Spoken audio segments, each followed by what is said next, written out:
A very good morning to all my dear children. How are you all? I hope all are safe and sound. I'm here to welcome you all for today's class in History and Civics, the Delhi Sultanate revision. Children, as we know that we are going to have our second unit test, and this revision class will help you to revise the chapter for your second unit test. So let's get started, children. The Delhi Sultanate, you have got named the following: the two slaves rulers. Okay, so Kutubuddin Aibak and Iltutmish. Two buildings built by Kutubuddin Aibak: Quwat ul Islam Mosque, Adi Din Ka Jopra. Two Rajput kingdoms defeated by Iltutmish: Ranthambore, Malwa. Two practices introduced by Balwan: Sijda, Paibos.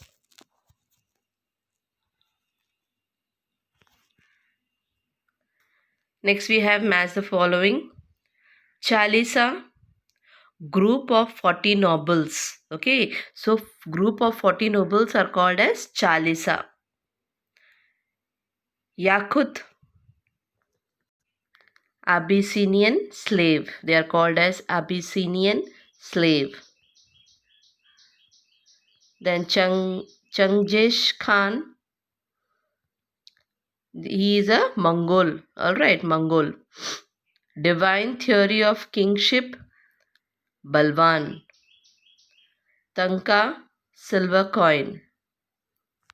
Okay, children, so this is the match the following.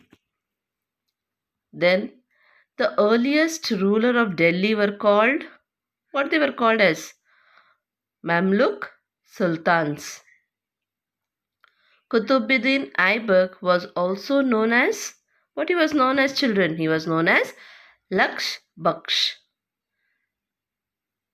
Then Iltutmish organized a group of 40 Turkish nobles called Chalisa. Okay, so Iltutmish was the one who organized a group of 40 Turkish nobles. Okay, and that was called as Chalisa.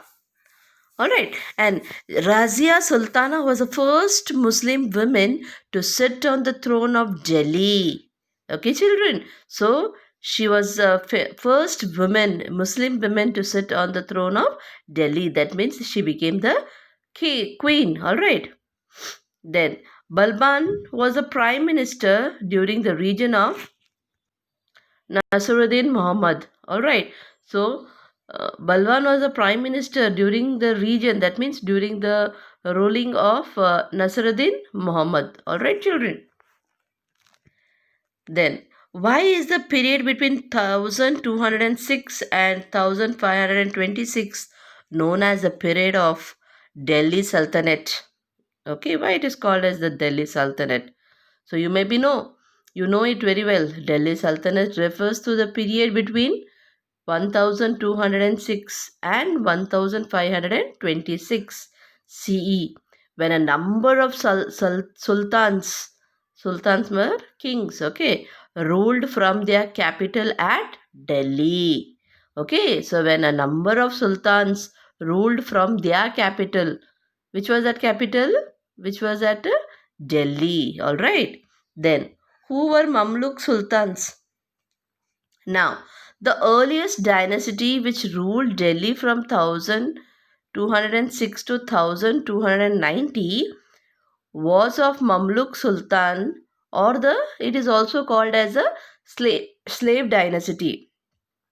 Since these sultans were earlier the slaves of the Turks, because they were the slaves of the Turks, or were the sons of the slaves.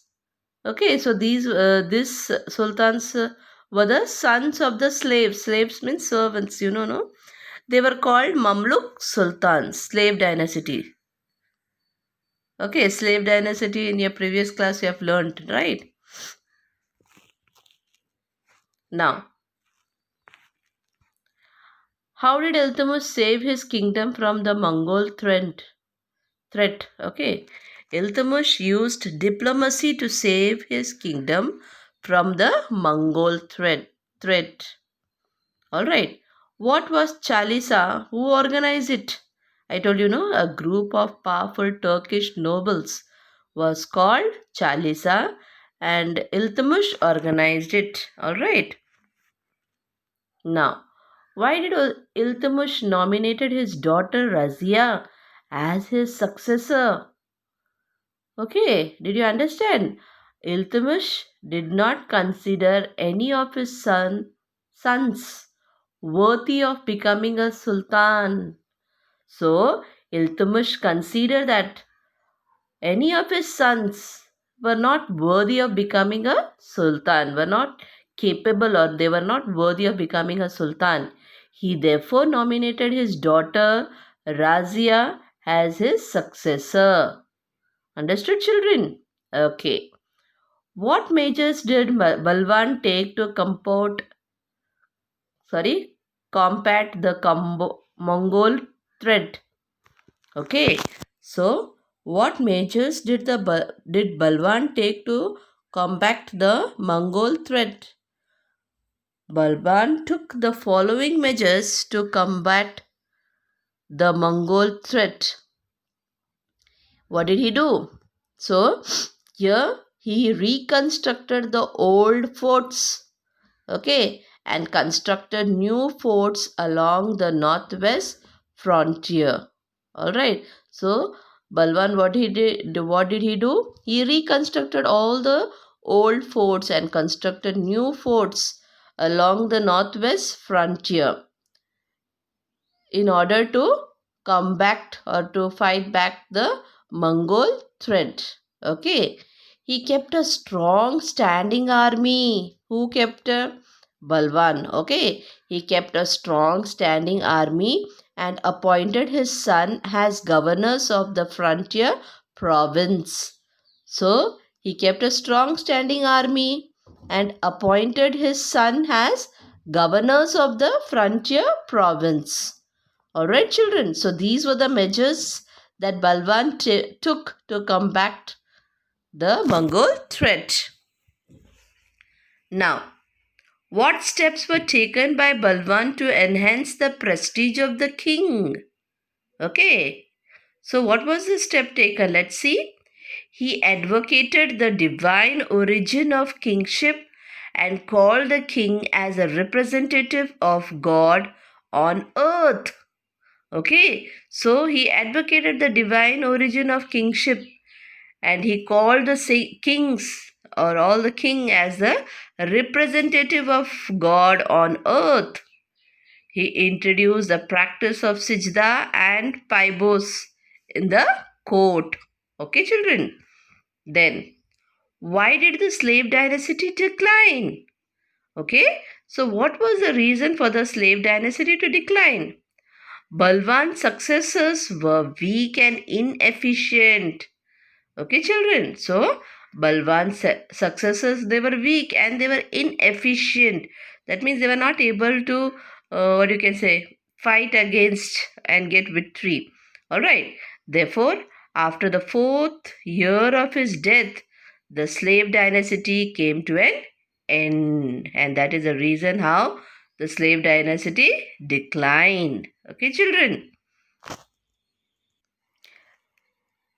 Well, children, we have come to the end of this revision session of this chapter.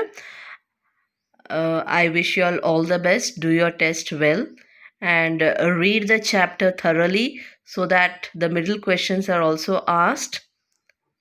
Okay, take care. God bless you. Bye bye.